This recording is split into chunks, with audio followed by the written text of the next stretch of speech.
I'd like to say a little bit more about our theology of work and how we got to a place where we are today from the biblical teaching.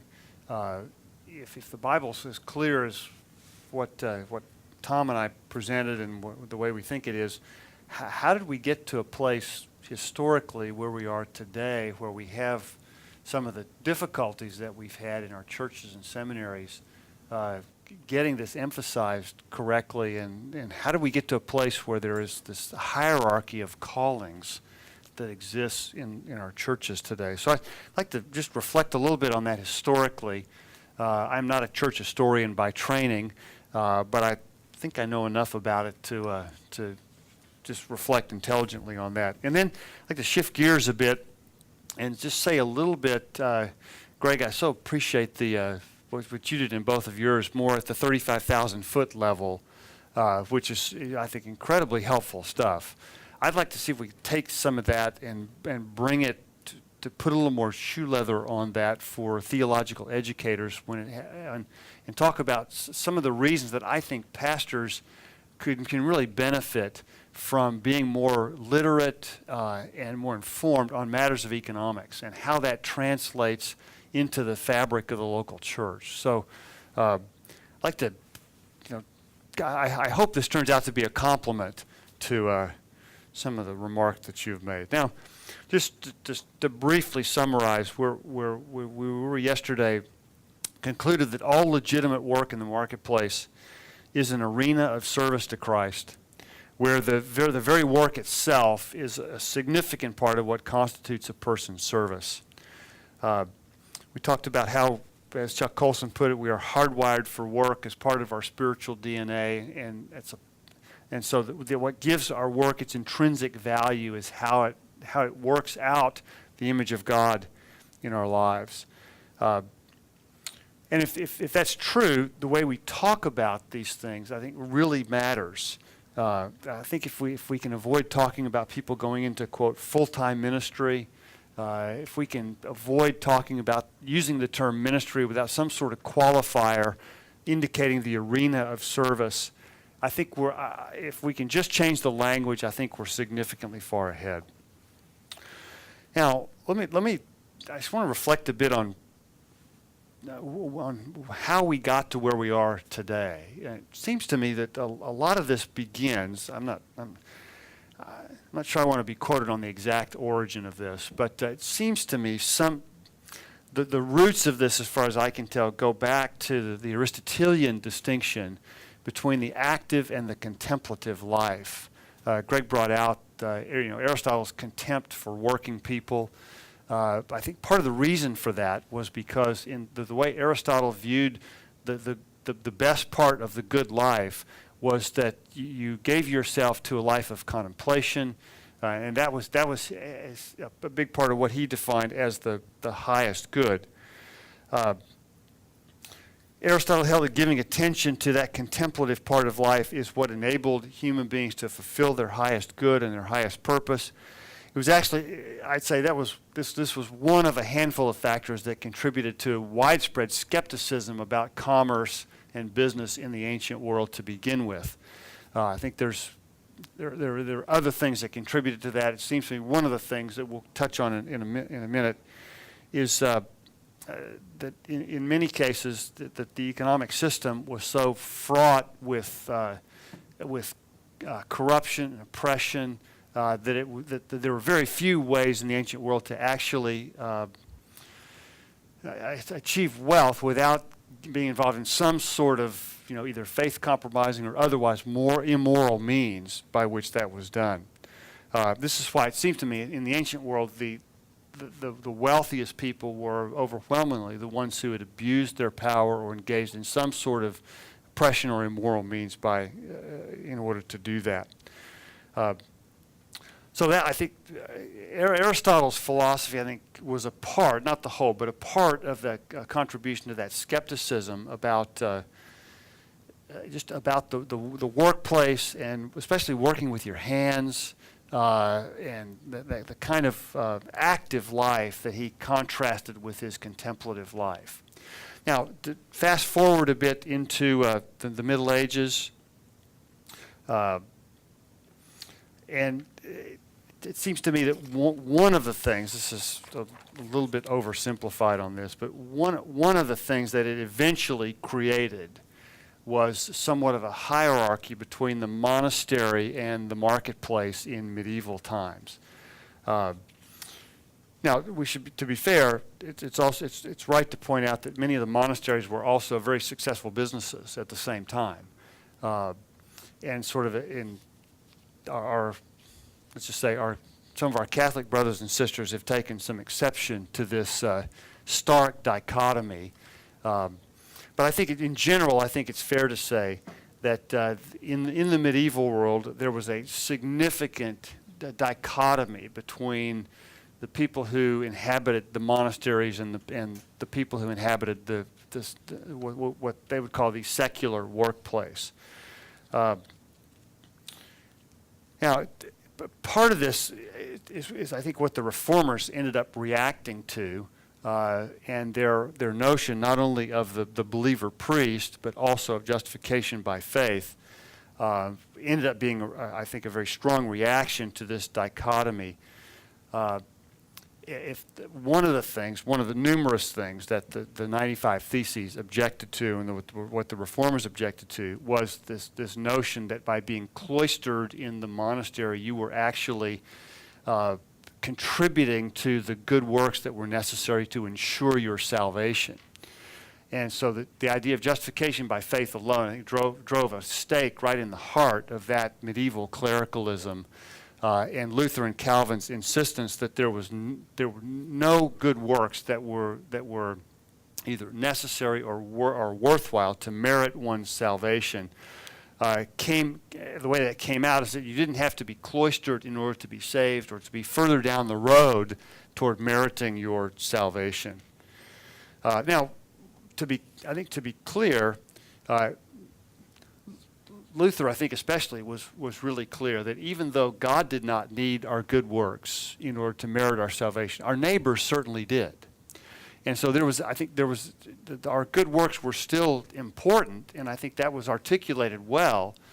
But I think Luther inadvertently, I think, planted the seeds for this dichotomy to reemerge again with his notion of the two kingdoms, where he put the world of work and the world of the marketplace in what he called the left hand of God.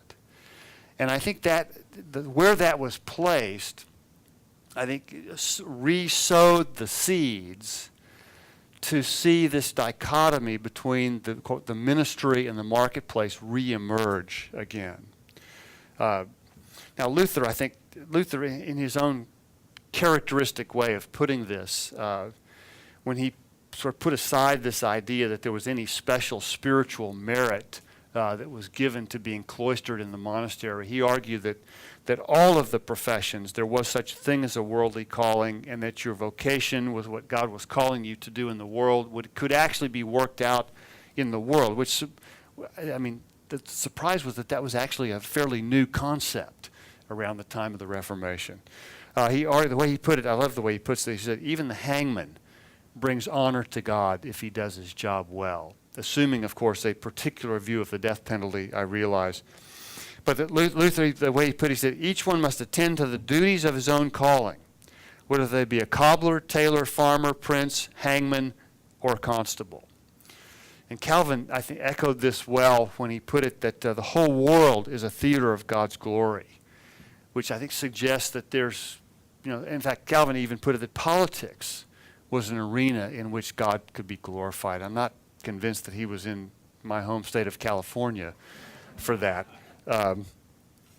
But I think what it's suggested here is that I think we rightly look back at the reformers for abolishing the notion that that priests, nuns, and monks had callings and everybody else had jobs to support them. What I don't think we readily see is how the seeds for that were inadvertently replanted. And so the combination of that plus what I would consider to be more recently what I would call our evangelical pietism I think has reinforced this dichotomy, and we've simply changed the way we talk about this. It's not being cloistered in order to help bring you further down the road to merit salvation. We have substituted the notion of eternal significance for meriting our salvation. And I think it's very common among my students to hold that if you are employed by a church or a parachurch organization where you are directly involved in evangelizing and discipleship, those are the things that have eternal significance. And what goes on in the workplace are the things that support those things. But I think it's very rare in my experience that Christian business people, Christians working in the professions, Christians working in blue-collar work, see their work as having any eternal significance whatsoever. I think they see that as totally separate from their contributions to God's kingdom. And that's why I so appreciate your distinguishing yesterday between the institutional church and advancing the kingdom. And that I think that's right to see that whenever God's people are obedient to Him and representing Him in whatever sphere of influence we're in, that is a part of advancing the kingdom. Because I take it the kingdom involves the rule of God advancing in the world. And so to say that, to confine the notion of eternal significance to what the Reformers, I think, would have called clerical work, I think I think we've missed one of the great legacies of what Luther and Calvin originally had in mind. So that what they argued is that because your works were not necessary for your justification, that there was nothing inherently superior about clerical work in terms of putting one farther down the road toward meriting eternal life. Now, and again, Luther has his own characteristic way of putting this. He made the point, I think, in graphic terms, that changing a diaper is just as holy as teaching a Sunday school lesson, and that God does not need our good works, our neighbor does, not to impress God, but to actually love our neighbor. So I guess what I want to be really careful about is that we understand what it is that brings eternal significance to things. I think in many of my students, I think they will tell me that, well, the only two things that last forever are the Word of God and the souls of human beings. And the implication they make from that is that, therefore, the only two things that have eternal significance are the things that are invested in those two specific areas. And I try to tell them that's a logical fallacy, that doesn't necessarily follow from that. And if it's true that what people in the workplace are doing is God's work in the world, analogous to what pastors are doing in the local church and missionaries are doing on the mission field, then those things have eternal significance as well. And one of the things that I think is missing in our affirmation of the nobility and the dignity of work is this connection to our daily work and the eternal significance that provides. And I think one of the things we need to affirm to the business person, to the professional folks, to the plumbers, to the blue-collar folks in our churches, is that the work they are doing is not part of a world that's going to be annihilated, but it's part of what God is doing to restore and renew the world. And without looking like I'm a post-millennialist on this, I think that's a really significant part of the affirmation of what goes on in the workplace, is the affirmation of eternal significance. That what you do in the workplace matters for eternity. And it's not just how you facilitate other things that count for eternity. I think that's most of the business people I'm aware of in my church. If you ask them, what's the connection between their work and eternity, they will see themselves as instrumental means to an end, not part of the end themselves. And I think that's something, in my view, that's missing in our affirmation of the dignity of work for our professional folks. Okay, now let me shift gears a bit and talk a little bit about some of the I think the shoe leather benefits to pastors in the local church. And this is why I tell my students why they need to be attentive to economics on this. So let me just shift gears a bit. This is on the last page there of the outline.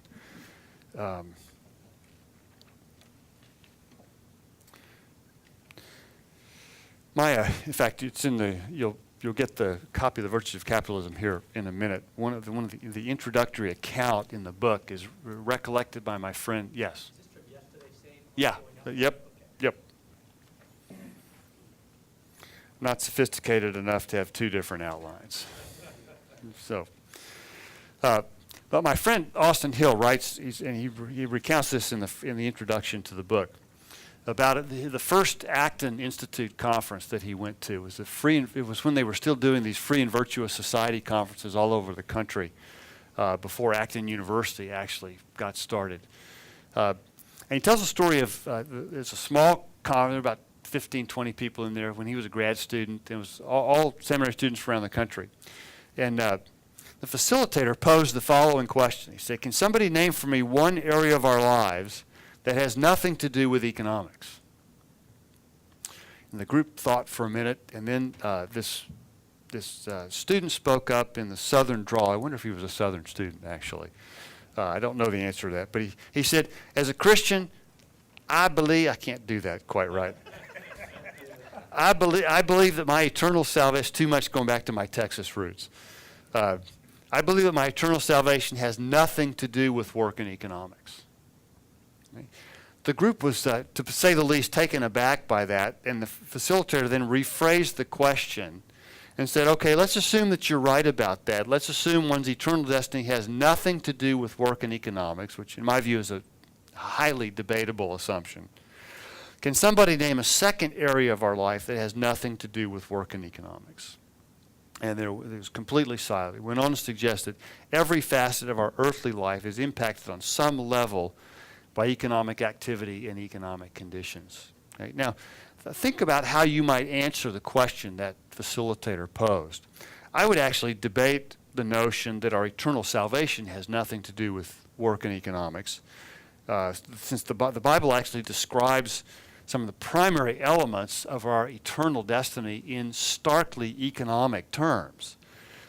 For example, in Romans 4, when Paul's discussing the notion of justification by faith, salvation is described in terms of an accounting ledger in which your sin on the debit side is forgiven and you have righteousness credited to your account.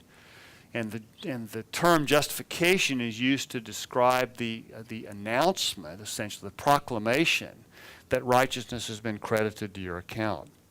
As a result of that transaction, in other words, we are declared justified. In fact, to take it a little bit further, when Jesus declared it is finished on the cross, that, as you know, is also an accounting term that's literally translated paid in full when it refers to our sin. Now, I think a further response to that student who responded to the facilitator would suggest that there is obviously much more to a person's spiritual life than the matter of his or her eternal destiny. Life on this side of eternity matters significantly, and if we refuse to separate out the sacred from the secular and affirm that all of life is spiritual, then I would suggest that there's no area of our spiritual life that's not impacted by work and economics. Right? Now, in my experience, however, that's not enough. I've tried that with my students. That's not enough to hook them on the need for recognizing why economics, particularly as it relates to human flourishing, is important. Nor is it enough to suggest, as David I think brought out yesterday, that economics, far from being the dismal science, is actually shot through with moral issues. Gray pointed out too, that economics, like politics, is fundamentally about how we order our lives together. Those are fundamentally moral questions, particularly the economic ones, which have to do with the burdens the burdens and benefits that are divided up among a society's resources. How we allocate those burdens and benefits are fundamentally moral issues that have significant economic overtones. Okay? I found that is also not enough to hook my students on the need to see this area. Maybe it's because we call it economics. I don't know if that, I think that's a part of it too. No offense. And you're just going to have to live with that. Now, so I started thinking a lot harder about what are the things that we can do to hook pastors and the next generation of pastors on the need to integrate this into the life of the church. I'm so encouraged to hear what Tom Nelson had to say, and this is, I think, actually, it's Greg and the Economia Network. I think it's actually had an impact on Tom to push him to think about integrating some of these matters of economics into the life of the church. I was very encouraged by that list of economic bullet points that he had, that he's working into the fabric of the life of the church. I think that's very encouraging. And what he's showing us, it seems to me, is that this can be done in ways that are complementary to the other things that are emphasized in the life of the church. Now, we've talked already about connecting the dignity of daily work with pastoral ministry. It seems to me, and I've told my students this too, that if we don't do that, we've lost the battle. In fact, if we can't affirm the dignity and the nobility of the work that the people in our pews are engaged in and day out, we've lost the battle to meaningfully integrate their faith with the majority of their lives. So I'm assuming that is a given, but it seems to me that's where it begins.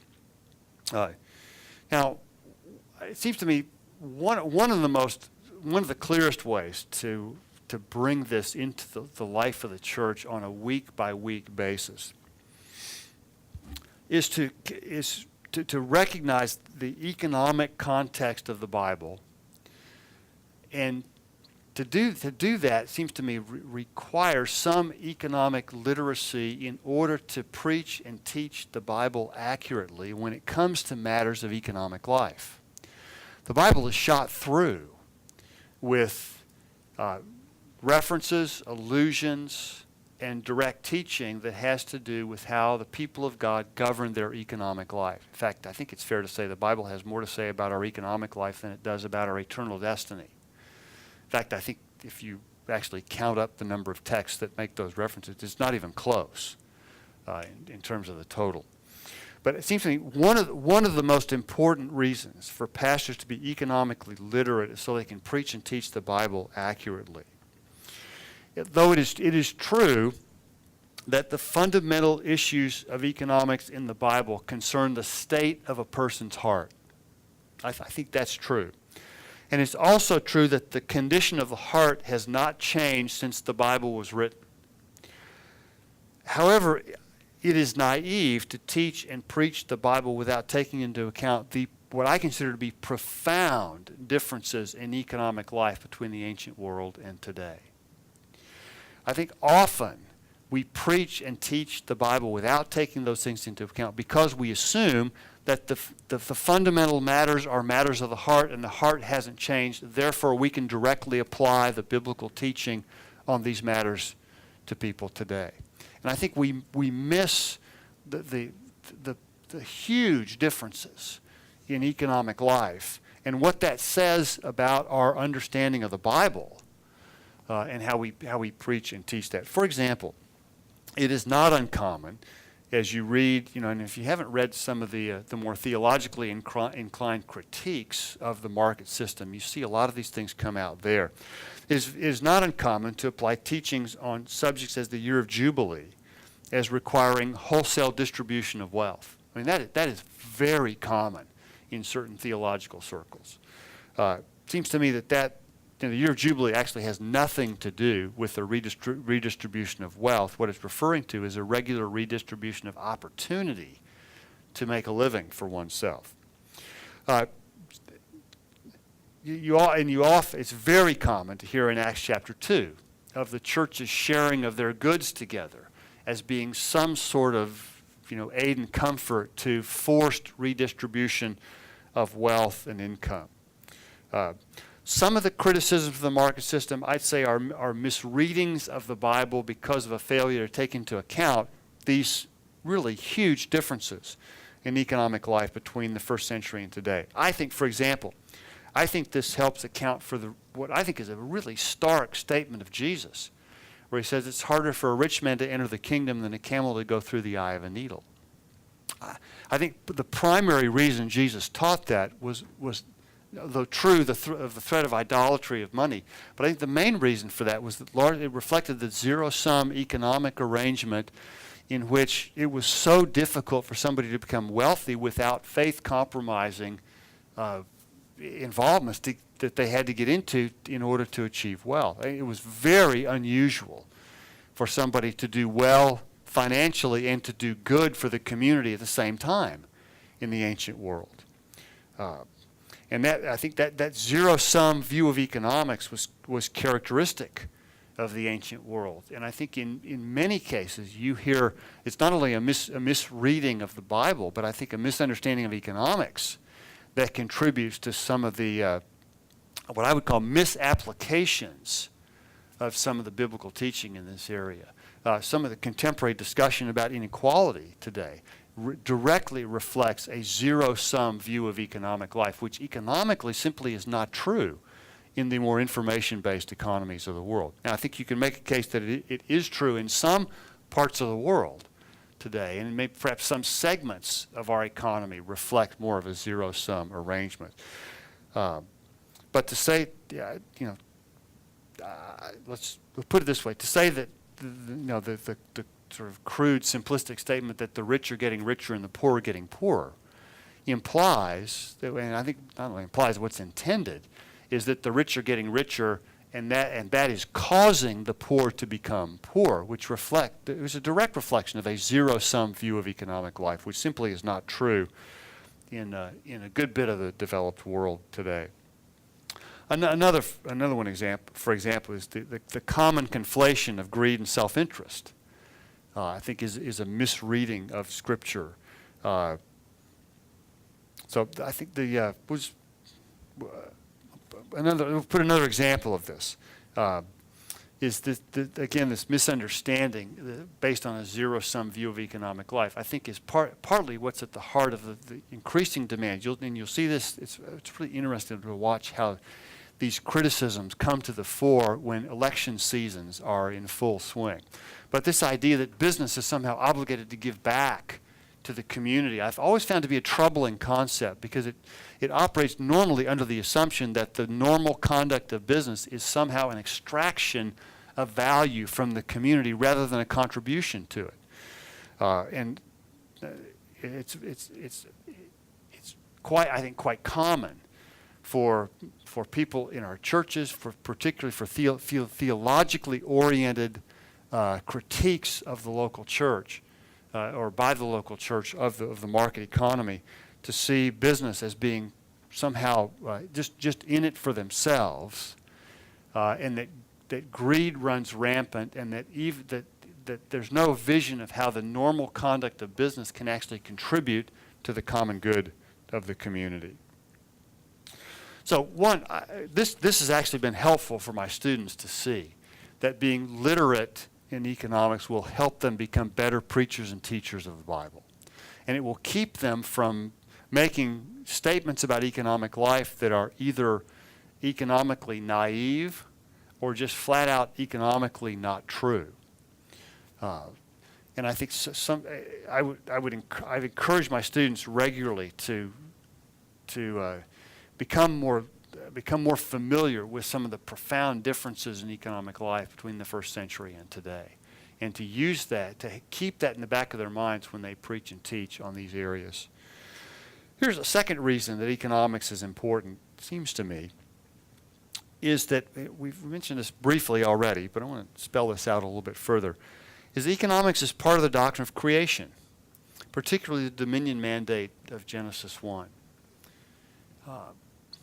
And it seems to me one of the tasks for our theologians, I wish Greg Allison was here, because I'd get to yell at him in particular on this. one of the tasks for our theologians, it seems to me, is to spell out in much more detail what the economic implications are of the Dominion mandate. There's a lot of very fruitful research to be done here going forward. So I love the statement Sir Brian Griffiths he makes. He maintains the Dominion mandate suggests what he calls, quote, responsible wealth creation. That is, human beings are using the wisdom of God that's been engraved into his creation and made available by means of general revelation and common grace. And they exercise creativity, innovation, and the entrepreneurial traits that are a part of human beings being made in God's image. I have a really good example of this. I have a longtime family friend who's retired. He's one of the, he has more money than he knows what to do with. And so he gets asked to do kind of, silent partners, angel capital type things. And he says no to all these things, but he succumbed to one of these just recently where he's now the chairman of the board for a small company that is marketing a technology that was invented by a Caltech professor. He won the Nobel Prize for it, and as a thoroughgoing academic, all he cared about was the academic recognition for it. And part of my friend's task on the board is to actually get him interested and attuned to the full commercial application of this. The scientist who invented this actually wanted to give the technology away. And a big part of my friend's task has been to convince him that the best way to get this into the most responsible hands who will actually use the technology most profitably is not to give it away. It's to start a profitable business. And of course, being a thoroughgoing academic, all he cared about was, once he got the Nobel Prize, he was on to something else. He was actually ready to kind of, he just wanted to give this thing away. And this guy, he's driving my friend, who's a very successful entrepreneur, but he's just driving him nuts. And he constantly has to bring him back down to shoe leather reality. And it's a basic facet of economics that the best way for this technology to get into the hands of the people who will actually use this the most profitably is to actually make it a commercial transaction.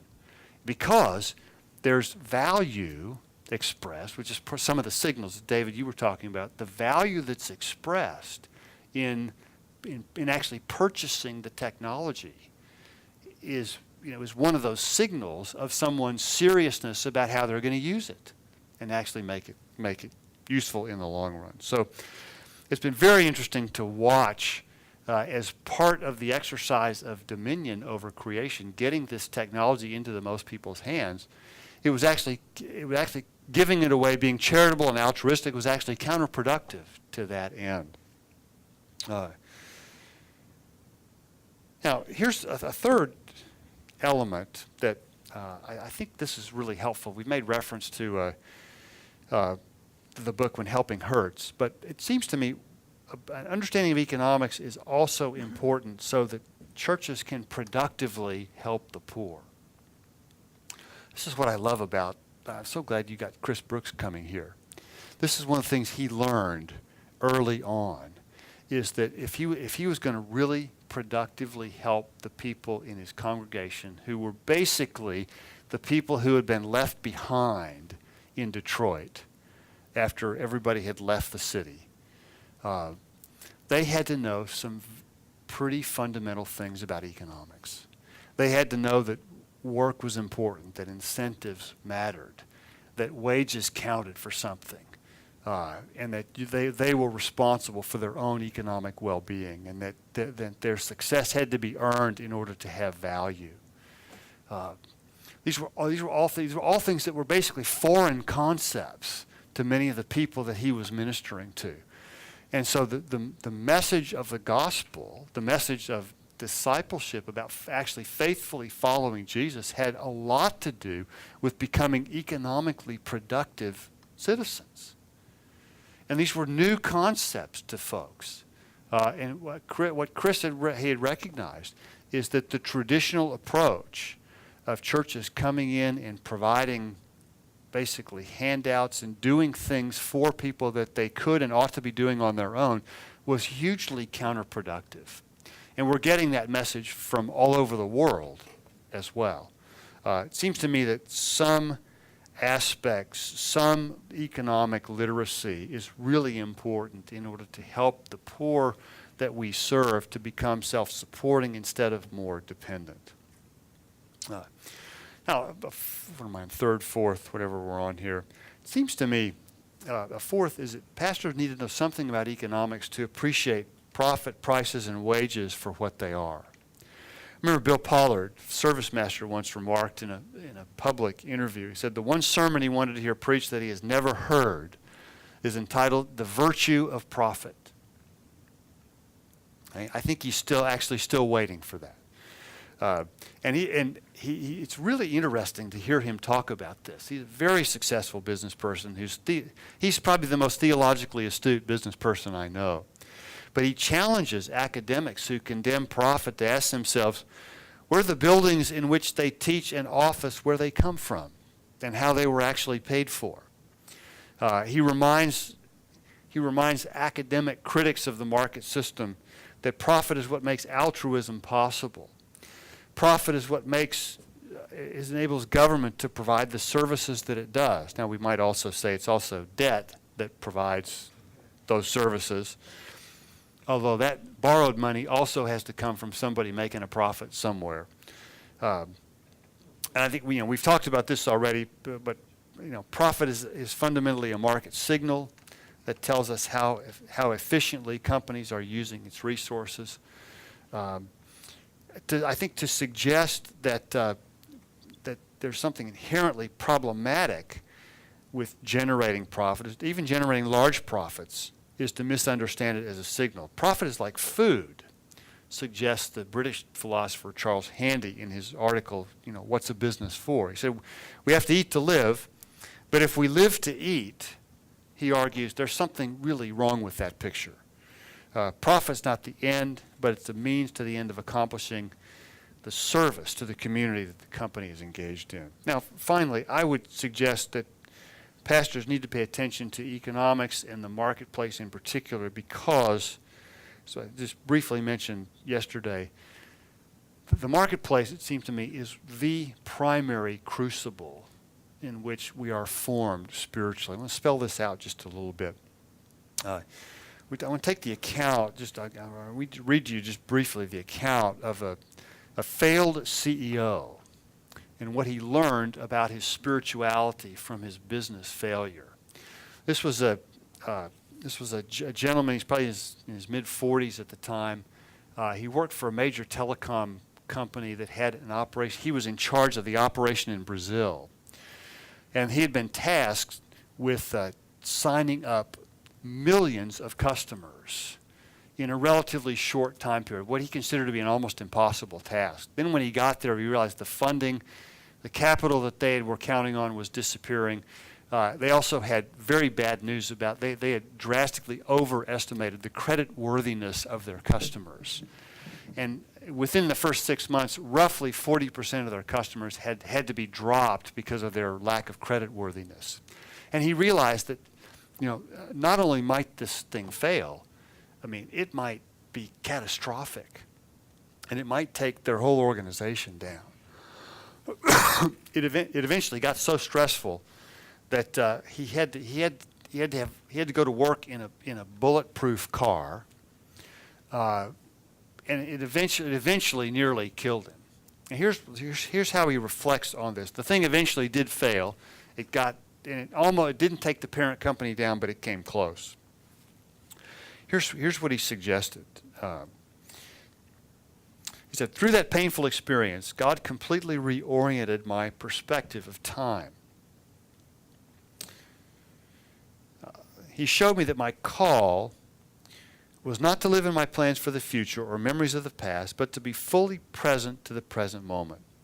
I began to see each moment as a sacrament. It became kind of a second conversion for me. Really remarkable. He uses that kind of conversion language to describe what God was doing in the workplace. The remarkable part was that after coming into this recognition and confessing that I had made achievement my God, which took months to recognize, I came to a place of profound joy and freedom. The truth was, I had made achievement my God. I had lived for the adrenaline rush of success, but had been blind to this truth for decades. As God revealed this reality to me through the pain and failure of my business, it set me free. As much as I pleaded for him to do otherwise, God didn't deliver me from my circumstances. He delivered me through them.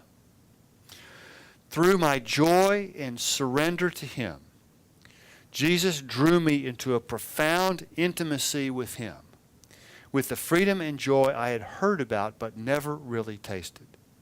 Out of a darkness that grew blacker than black for me, God brought me into a freedom and lightness of soul I didn't know were possible.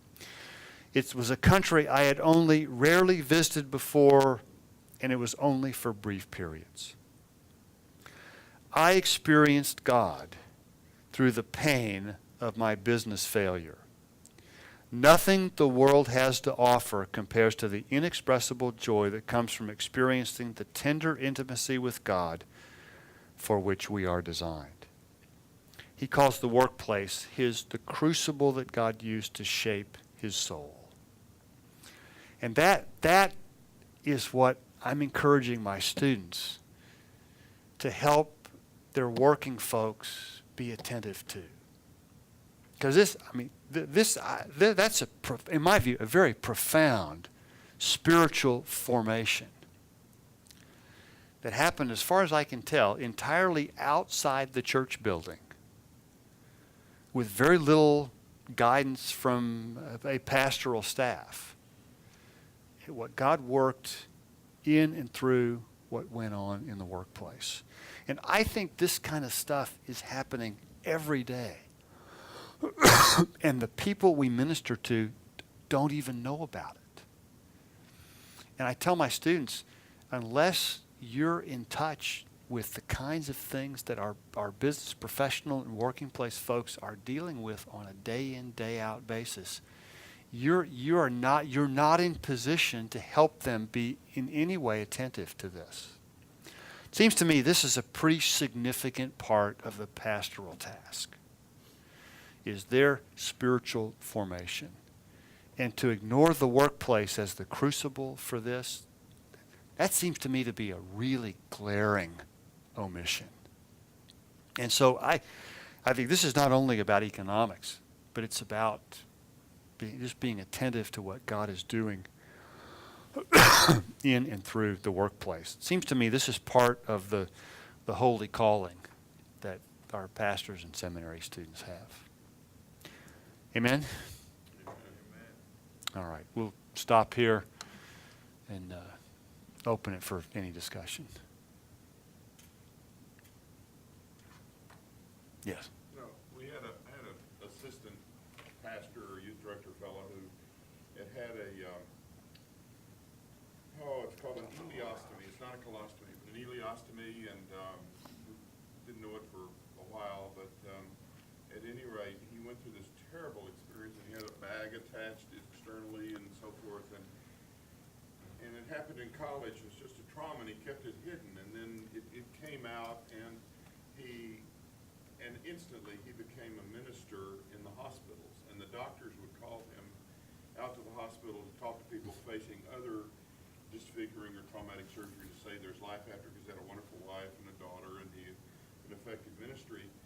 And he hid it, and then it came out, and he just had a whole ministry. And I really do think that the testimony of having messed up or been wrecked or whatever and gotten through it, and the crucible point is so helpful to people. And I remember I was going through a thing, and Tom Elliff called, and who's been the head of our AMB, and he said, look, it reminds me of the bird that flew into a badminton game, and they mistook him for a shuttlecock and just beat the stuff out of him. And after a number of months, the bird came up and said, "How are you doing?" And he said, "Well, I tell you what, I don't fly nearly as high as I used to, but when I get off the ground at all, it's ever so sweet." And you know, just the kind of testimony of having gone through something is a great encouragement. Yeah, yeah. And so, hail to that guy. Yeah.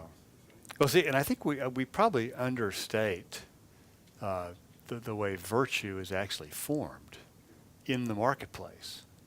I mean, because think about the virtue of service, for example.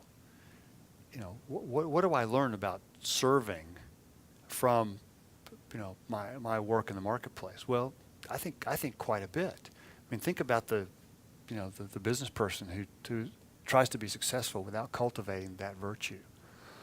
And again, part of what I think we miss is the way that just activity in the marketplace both requires and nurtures some of those really important. I mean, try being a salesperson without the virtue of persistence, perseverance. I mean, you've got. I mean, not to mention try being a doctoral student without that. But I mean, the average business person without perseverance. I mean, my neighbor works in sales for Microsoft, and he'll pursue these clients for, over a year, before finally signing a deal with them. And without that virtue, he's sunk in his position. And there's I think variety of other virtues that are both required by and nurtured. I remember Dallas Willard saying, he said, actually, cultivating the fruit of the Spirit actually makes you a better employee. It makes you better in the marketplace, because if given your choice between hiring somebody who exhibits the fruit of the Spirit or the deeds of the flesh, who would you rather have work for you? Right? That's not even close. And I don't think there's anything problematic about the application, expressing the application in our preaching and teaching of these in strictly marketplace terms. I think our business professional folks need to know that there are advantages in the marketplace that often accrue to having some of the biblical virtues. Okay? Now, not that that's the ultimate motive, of course, but I think that's a really helpful expression of general revelation and common grace, to know that those virtues actually make you a better employee. Another short example, real quick. Udo Mittelmann, who is Francis Schaeffer's son-in-law, and this actually applies to what we've been saying the whole weekend.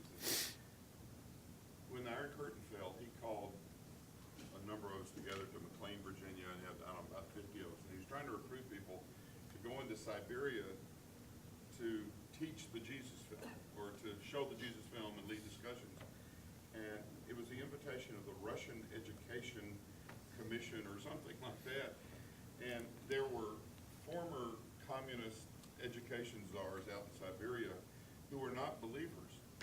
But they said, we've noticed that our Christian teachers here, they're better. He says they do their lessons, they show up for work, they're not drunk, they don't pilfer, they don't abuse the students, whatever that is.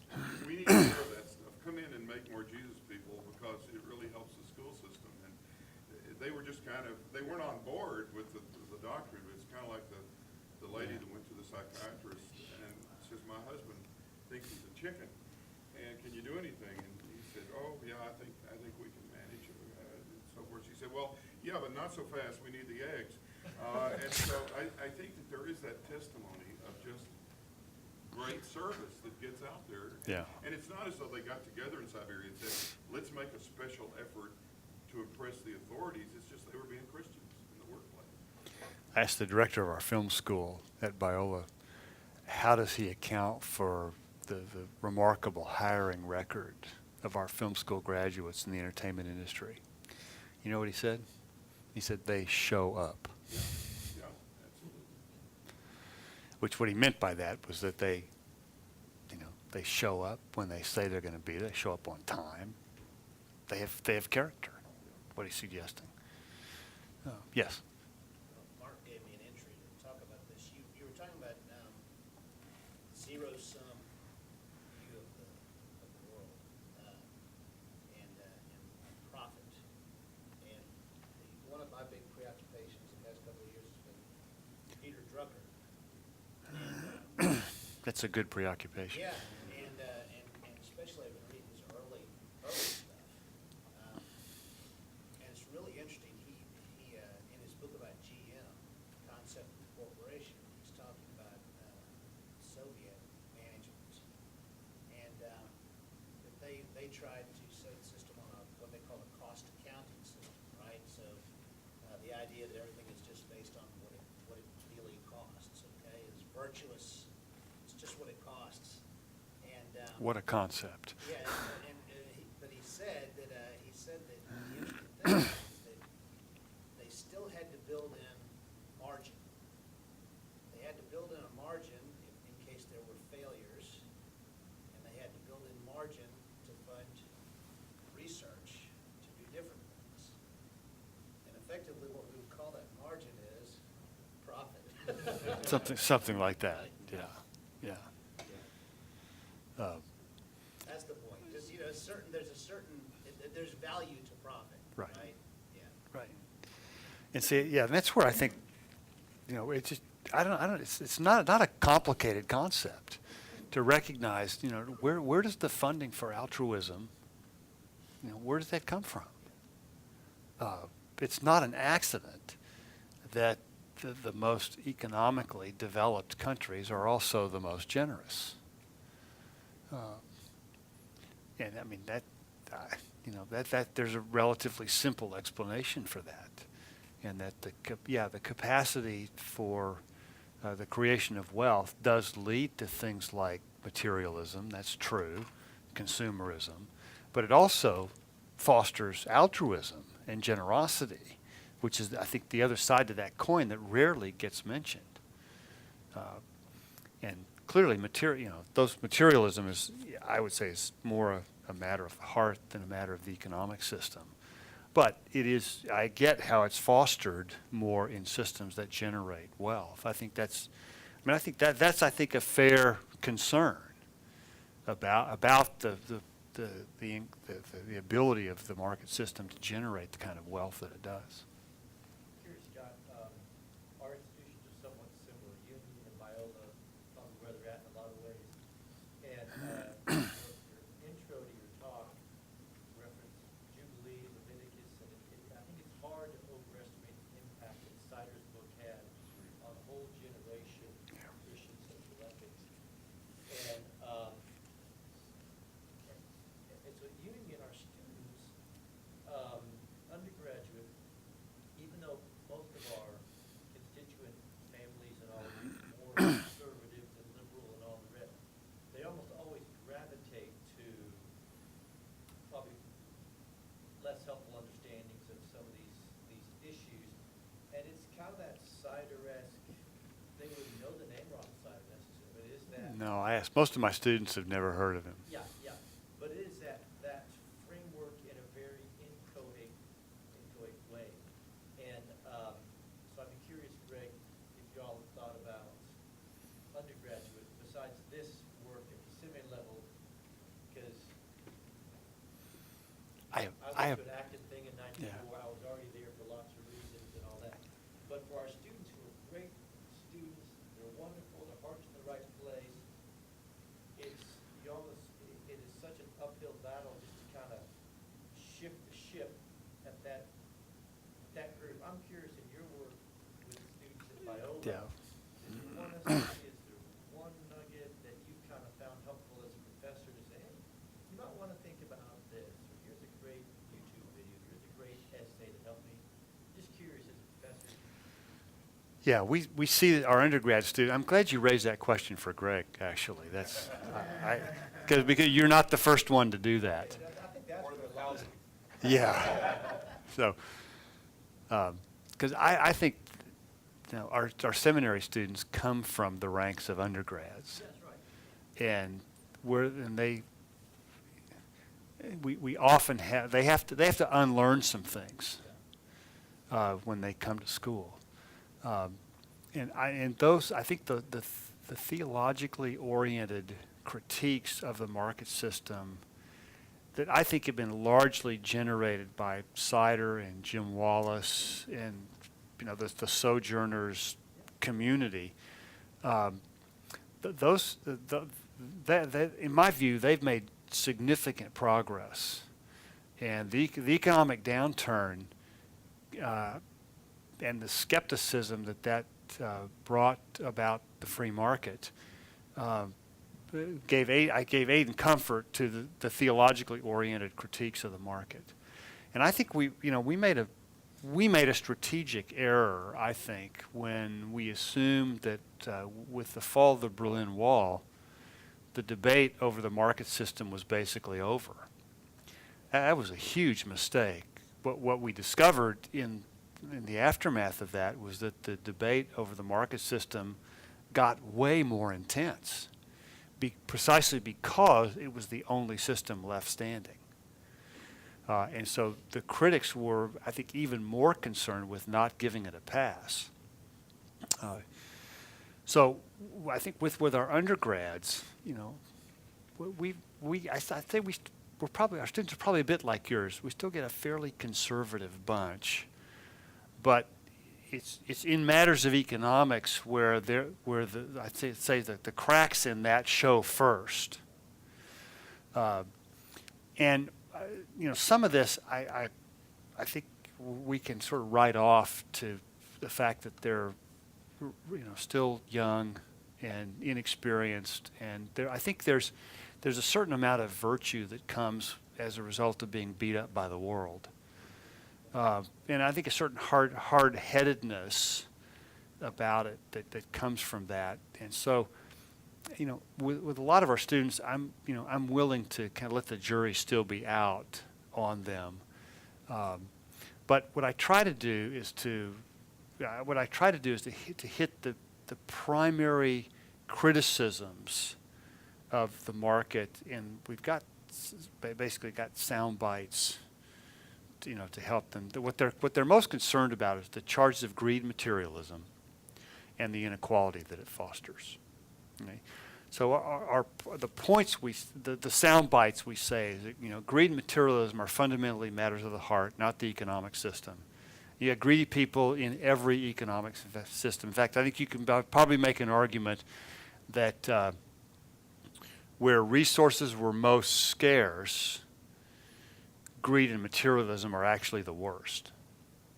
And where there are no opportunities to move up the economic ladder, envy is clearly heightened, because that's the only thing you have. That's why in the Scripture, the opposite of contentment is not ambition. The opposite of contentment is envy, because one of the characteristics of that zero-sum view of economic life in the ancient world was that you were stuck in the socioeconomic class in which you were born into. I mean, there were no rags to riches stories. And so envy, that's all you got when you start looking up. And so with the inequality part, Wallace, I think, got a lot of press for saying God hates inequality. I mean, he said that in the halls of Congress, actually. And I think that, what we tell our students is that what God hates is inequality that's the result of injustice, not natural inequality. Because, there are lots of natural inequalities that nobody seems to get particularly bent out of shape about. I could train for the rest of my life, but I am not a freak of nature that seems to be required to be an Olympic swimmer. I was out in the pool last night, and it was a good thing there was a lifeguard there. But I am never going to swim like Michael Phelps, and but nobody seems to lose a lot of sleep over that. But it's the inequalities that are the result of injustice that we ought to be losing sleep about, and which I think that if you read the prophets carefully, that's the inequality that they were exercised about, because these gross inequalities that were the result of the poor essentially being oppressed were what they got exercised about. Did that answer your question? Yeah, it's great. Your reflections, thank you. Okay, yeah. That was great. Totally agree. I especially liked your walk through history. It was a- showing the dichotomy in several places. I'd say it was more a sprint.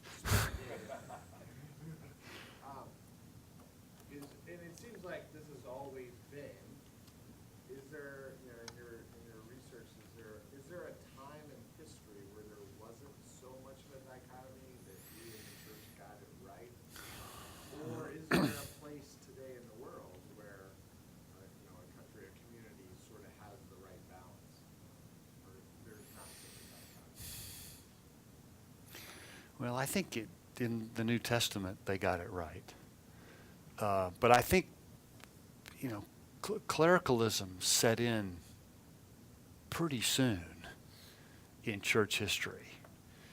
And I think part of the reason it did had to do with actually the zero-sum view of economic life, because the question,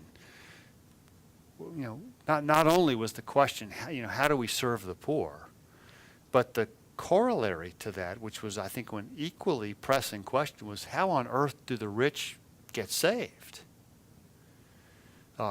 If the means of acquiring wealth was so faith compromising, which it normally was, that question starts getting raised, right at the end of the first century into the beginning of the second century. And so, that dichotomy emerges pretty early on. And there are a lot of different reasons for that. One of the reasons I think it is so stubborn, and one of the reasons my students have difficulty challenging it in their churches, is that it is reinforced. There's an ego component, that there's a lot riding on that hierarchy, it seems to me. So, I'm encouraged that there are, I think there were periods of history. I think right after the Reformation, we got that right. I don't know how long that lasted, but I know I commended it already, but that issue of Christian History magazine that Yeah, that's good. has a lot of good signposts to people, including in eras that we don't normally think about. So there are German mystics in the Middle Ages who actually have a surprisingly advanced theology of vocation, and nobody's heard of these except for specialists in medieval history. Nobody's heard of these guys, but they had these insights, right? So that I'd commend Yeah, it. that's a good reference. Thanks. I was wondering, can I? Yeah. I want to come back to Peter Drucker, who had that insight about profit. It's not widely appreciated today, but Peter Drucker was a believer, and he was. I've wondered if he finished out that way, do you know? No, well, I don't. Yeah, it seems clear to me in his early writings that he's definitely a believer, yeah. Okay, that's something I don't know, but I think it's interesting that a believer who clearly who understood that his principles of business were aligned with Christianity is widely credited as the father of modern management. Here. Bill Pollard, who you mentioned before as the most theologically astute businessman you know, was discipled somewhat by Peter Drucker, and likes to tell a story about a business trip to Japan he was on where he got treated unfairly and Bill was kind of consumed by resentment. And Peter Drucker pulled him aside and said, "You've got to repent of this resentment," because Bill was ready to get on a plane and go home. And so Bill continues to tell the story of how Peter kind of rebuked him for his resentment and told him, "No, you've got to stick with this and return good for evil," and that some very wonderful things came out of his willingness to do that.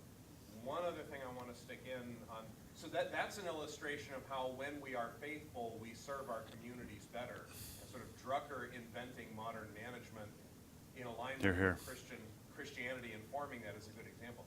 The great exception to that, where good Christians become bad employees, is when the organization is ethically challenged at its roots. When the rot begins at the top and the organization has no understanding of how what it does contributes to the common good, then Christians become very bad employees. My favorite illustration of this, there's a movie that came out a while back called Glengarry Glen Ross, based on a play by David Mamet. And the center of the drama is if you try to be a good person in that workplace, you can't succeed. Success requires ethical compromise in that workplace, and what Mamet brings out in the story is that's because what they are doing is unethical. Right. And it may not appear to be at first, but the more you begin to understand what this business is, it's actually, the business itself is a scam. That's right. And that's why nobody can succeed in the business unless they are a scoundrel. And I think he just brilliantly constructs the story to bring all of that out. But that other than that kind of exceptional circumstance, I'd strongly affirm that. Yeah, and that's actually the reason why we encourage our business students to aspire to positions of leadership and influence, to where they can where they can have a say in setting the culture. I would show Glenn Gary, Glenn Ross in my class, except the language is pretty bad. There's a language issue I there. can't do that at Biola, so Can you bleep it? I mean, can we folderize it? that would have, we'd be bleeping most Yeah, of it. that's right. Beep, beep, beep, beep, beep. Yeah, that's not, yes. To follow up something Brad said earlier, so maybe encouraging, Greg, whatever, as far as the undergraduates, along the way in our discussions about trying to encourage more substantive preaching and church that's not entertainment driven, but more substantive and healthy, and so we're going to train pastors to pursue that. One thing that's become clear is, yes, we need to train pastors who are going to pursue this and lead this, but we're not training people in the pews to affirm it and help it, so that when somebody says, let's go this way, he doesn't get run out of town. That's right. It's not going to happen. That's right. Same way, there are business people who are longing for pastors to say, hey, this means something, but it's so rooted as well that it sounds like an alien idea and it'd be resistance. We really need things informing our aspiring business. We need a number of things in the undergraduate level so that when leaders say this, there's some resonance. Yeah, because my Asian students are a great example of that, because they can't, they can't do this without their jobs being threatened.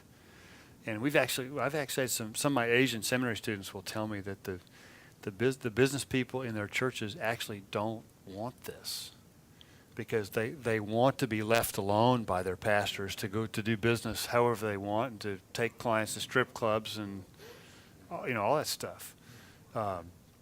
So, some of this is, there's cultural components on this too that make it challenging. But I think that's right, which is why I'm grateful that a place like Biola, we've got a business school that's informed by some of these theological convictions, and hopefully that's contributing. And as long as we get the rest of the university to affirm those things too. Yeah. Another quick example, when I was I got to be careful of your examples here, brother. I was teaching at Wheaton. Our music director in our church was in our little church in Glen Ellen. A very good friend. He worked with telephone systems called Rolm Company, ROLM, and he was really hot. I mean, I think he got to retire at 35 with $1 gazillion or something like this. But at any rate, we were having supper one night. Afterwards, we went up for church, pizza after church every Sunday night. And we were saying, well, what'd you do this week, Mike? And he said, well, he made a big sale out at some suburban Chicago deal, and he sold systems for whole buildings, not just individual phone kits. And he said, I had to create a situation. And I said, well, what's that, Mike? And he said, well, the guy needed our system, and of course the sale, we needed that, and he just wasn't moving. He was just just kind of a waffling fella. So we had to create a situation. I had to tell him that prices were going up October 1st, and he got off his dime and he bought the system. They weren't going up October 1st, but I helped him along, and so he was like a lay leader in our church, but that's business, and it's like, really, you lied, come on. But they do love to insulate that. And so Yeah. Jesus knows like shepherds and Romans, but this is business, and it's just crazy. Yeah, I love that in the South. It's business in the South. And that, yeah. I was going to ask, do your students believe you when you say that the system itself does not lead to creative materialism? Do they, once you explain that to them, does that resonate with their experience, and are they convinced by it? Not always. Not always. Although I think some of that's healthy. I think they need to be aware of their own vulnerability to that. But I think, in my view, we have an undue skepticism about the possession of wealth in our communities. I mean, again, some of the godliest people I know have, way more money than I could ever spend. But they're also some of the most generous people I know, and they seem to have navigated that pretty well. Whether they're the exception to the rule that's harder to say. But I know we have we have lots of Christian business people who they apologize for their level of wealth, which I think that's unfortunate when they do that. Scott, can I answer my own question Yeah. in relation to that? Dallas Willard wrote an essay in the Spirit of Disciplines, where he's not so subtly critiquing his protege, Richard Foster. And it's a great essay because he actually challenges Wesley on whatever, work all you can, make Yeah. all you can, give all you can. And Willard said, the last of that triad you might want to think twice about, because if you actually retain some, you're able to use that wisely over a longer Yeah. period of time, Yeah. this kind of thing. I've actually used that with undergraduates to kind of help to challenge some of what they're imbibing from the culture. Yeah. Point well taken. Did that answer your question? Yeah, I was just curious if you thought, because it seems to me that a lot of undergraduates aren't really convinced of it until they experience something either national, even with the economic downturn. I think they saw that as the result of greed and materialism, not as a result of a healthy market system. So Yeah, in yeah. I'll put myself in that situation, in that category. In our generation, we haven't necessarily experienced the other vice. We seem to see Mhm. materialistic, greedy, which we do associate with the market system itself. If that makes sense. Now, I do think I've read enough to where I'm not necessarily there, but I was just curious if after you say, oh yeah, it's disconnected, the students just buy into that, or is there still a lot to work Well, on? yeah, like any soundbite needs to be nuanced, because I think they need to be aware that of their vulnerability, to those things. But I think what we try to do is to say that's not an indictment on the system. That's an indictment on your heart.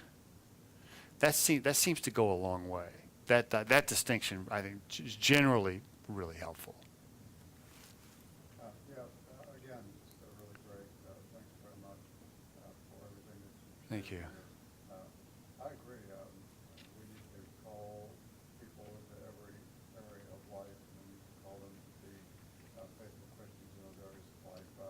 The church I pastored, I started as pastor in a suburb of Denver, was a white-collar community. I had the presidents, CEOs, CFOs, people, rising, climbing the ladder in a hurry.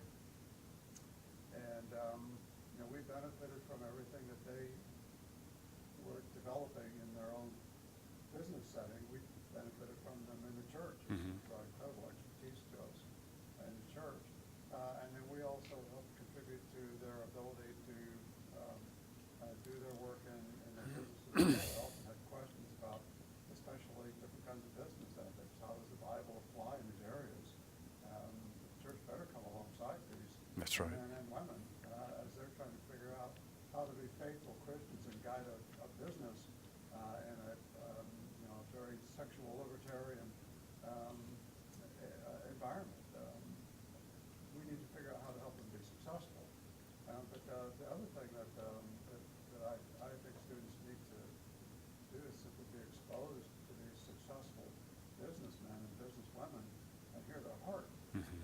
My general experience has been that the manipulators, the guys who like to cut the corners, they make it somewhere in the middle management, but they don't make it to the top because the boards don't trust those kind of people.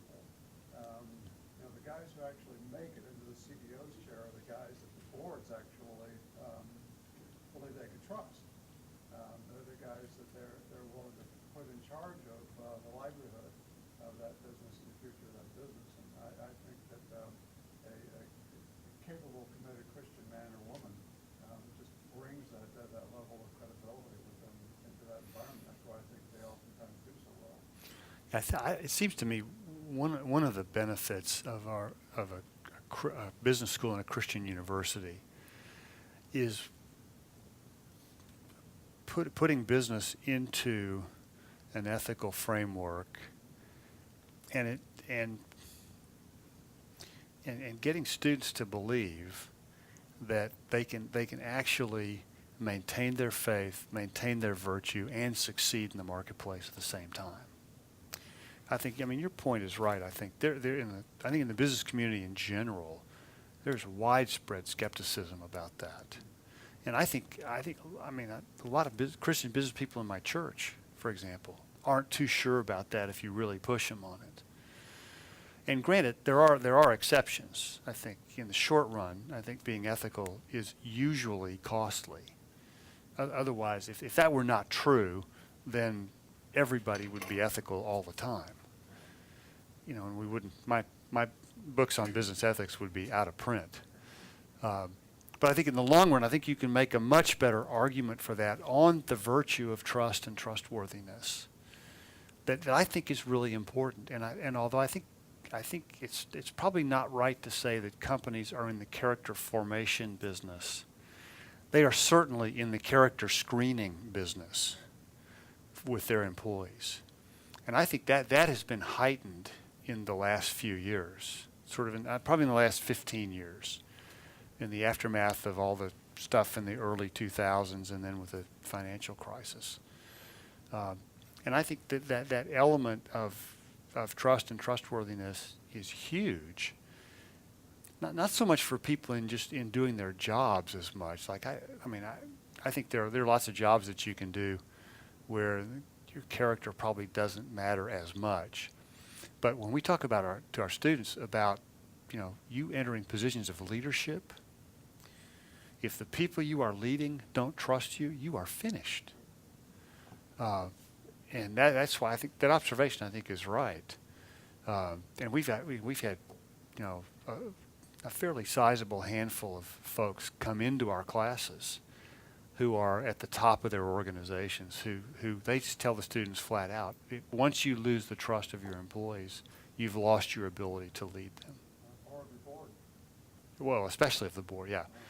And my partner and I who teach business ethics, we role play a scenario where we've got a character challenged CEO who's been very charismatic and successful.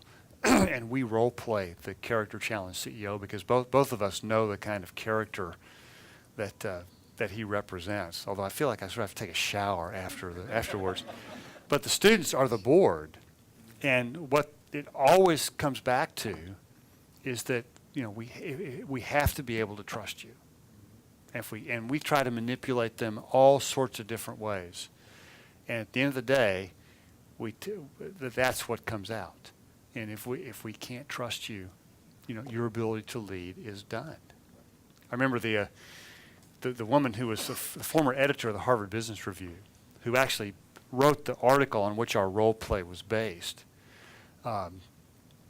She was the one who, when this was some time ago, when she was doing a series of interviews for the Review, she was interviewing Jack Welch.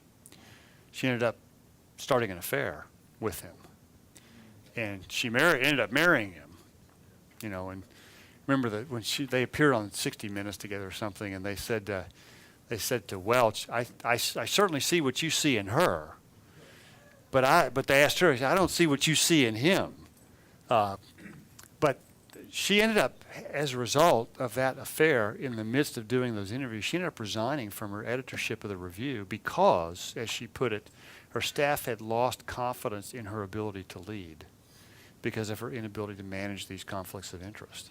Once she had lost their trust, that it was over. And as you know, trust that takes a long time to build and not long to disintegrate. And she's a really good example. And it was front page news in the business section when she resigned. Yeah. Is that his current wife? Yes. I'm fairly confident she just became the lead. Is that right? I'm glad to hear that. I'm very encouraged to hear that. Yeah. Susie Welch. Yeah. He's a very good friend, by the way. I work for a website called Kairos Journal, and it's funded by the retired CEO of American Standard Corporation, toilets, drain air conditioning, so forth. And he is a super strong believer. And Welch cites him in some of his books. His name is Emmanuel Concours. And they have a relationship, too. Yeah. And he's talked about That's very interesting. I'm glad to know that, actually. Yeah, she was just baptized at a really good church in South. Very glad to hear that. See, well, I'll stop with this. I'm getting the word from Ken here. This is ultimately the reason why we have to do this well, is because the business community is, I think, one of the few segments of culture today where there's a really sizable, influential Christian presence. We dare not lose that. Anyway, thank you, guys.